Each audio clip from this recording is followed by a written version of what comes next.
Hello my dear friends, मेरे प्यारे बच्चों। दिस इज लेक्चर नंबर 208, 208वां लेक्चर है, जिसमें एक पैराबोलिक आर्च का अगर सेंटर में इसके क्राउन पे डब्ल्यू लोड लग रहा है तो थ्रस्ट, हॉरिजॉन्टल थ्रस्ट कितना होगा, तो इसको वन बाय वन हम निकालना चाहते हैं।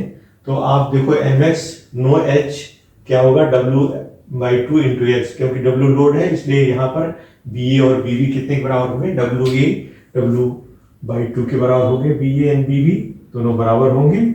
तो यहाँ पर y की वैल्यू क्या होगी, अगर लेते हैं तो 4h/l² x, और जहां से ले रहे हैं आप डिस्टेंस l-x हो जाएगा।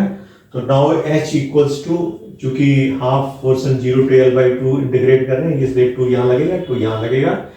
my dx आप ध्यान रखिए, ds को dx में और ये dx में हमने इसके पहले लेक्चर में आपको बताया है कि इस वेरिएबल की वजह से अप्रोक्सीमेशन किया गया है, क्योंकि अगर ds लेते हैं तो इसको हम नहीं कर पाएंगे इंटीग्रेट, इसलिए ये फार्मूला यहाँ पर हम ऐसा ले लेते हैं।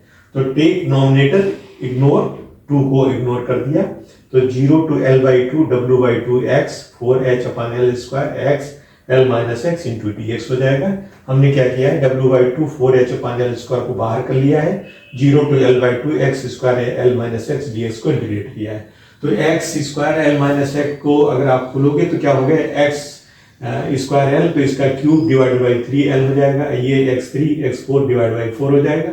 और इसको जब आप खोल के इसका मतलब ये वैल्यू 0 to l/2 रखेंगे तो यहाँ पर आपका l4 24, ये 64, ये यहाँ पर हमने समराइज करके 5/96 WL² आ गया। This is your equation number 1 हो गया। इसको हम this is equation, this is something you can say x या anything, so this is equation number 1। So now we'll go for the y² dx. y² is 4h/l² का whole square किया, x का square l-s का dx के 0 to l/2 किया, 2 को ignore कर दिया, तो 16h/l4 आ गया, 0 to l/2। इसको जो है फिर आप खोल के आराम से कर लीजिए, इसको variable l² plus h² minus 2l(x) हो जाएगा। इसके बाद फिर इसका जो है 0 to l/2 में आपने इंटीग्रेशन कर लिया, तो s³ l² 3 x 5 2lx 4/4 आ जाएगा।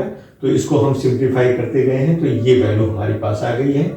और फिर इन दोनों को हमने जब डिवाइड किया, इक्वेशन 1/2 किया, तो 25/128 WL/h आ गया।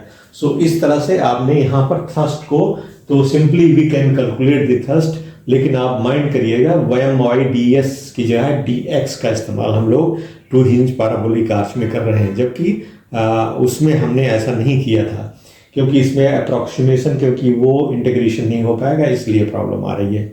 तो please visualise it, and if this type of problem is asked you can solve in your examination. Thank you very much.